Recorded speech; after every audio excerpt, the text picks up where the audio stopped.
తాకట్లో ఉన్న మీ బంగారాన్ని విడిపించి ఆ రోజు ఆన్లైన్ రేటుకి కొంటాం. Sharma gold company.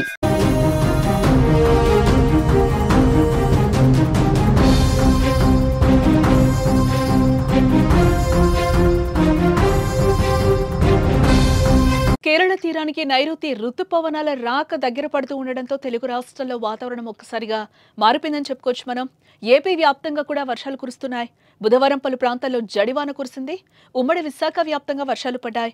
బుధవారం రాత్రి 7 గంటల సమయానికి అనకాపల్లి జిల్లా అచ్యుతాపురంలో 52 మిల్లీమీటర్లు, నర్సీపట్నంలో 50 మిల్లీమీటర్లు, గుంటూరు జిల్లా ఫిరంగిపురంలో 48 మిల్లీమీటర్ల వర్షపాతం నమోదైంది. తూర్పు మధ్య అరేబియా సముద్రం మీదుగా ఉత్తర కర్ణాటక, గోవా తీరాల నుంచి కోస్తాంధ్ర వరకు సముద్ర మట్టానికి 3.1 కిలోమీటర్ల ఎత్తు వరకు ఆవర్తనం కొనసాగుతోందని ఏపీ విపత్తుల నిర్వహణ సంస్థ మేనేజింగ్ డైరెక్టర్ రోణంకి కూర్మనాథ్ వెల్లడించారు.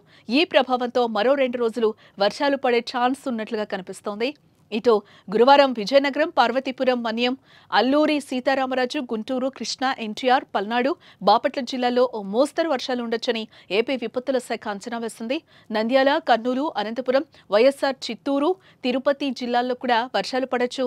గంటకు 40 నుంచి 50 కిలోమీటర్ల వేగంతో గాలులు వీచే అవకాశం ఉన్నందున హోర్డింగ్స్, చెట్ల కింద శిథిలావస్థలో ఉన్న గోడలు, భవనాల దగ్గర నిలబడరాదని కూర్మనాథ్ సూచించారు.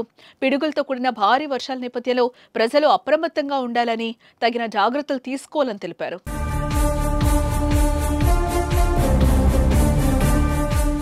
అటు నైరుతి రుతుపవనాలు వేగంగా భారత భూభాగం వైపు కదులుతున్నాయి. మరో 3-4 రోజుల్లోనే రుతుపవనాలు కేరళ తీరాన్ని తాకే అవకాశం ఉందని భారత వాతావరణ విభాగం అంచనా వేస్తోంది.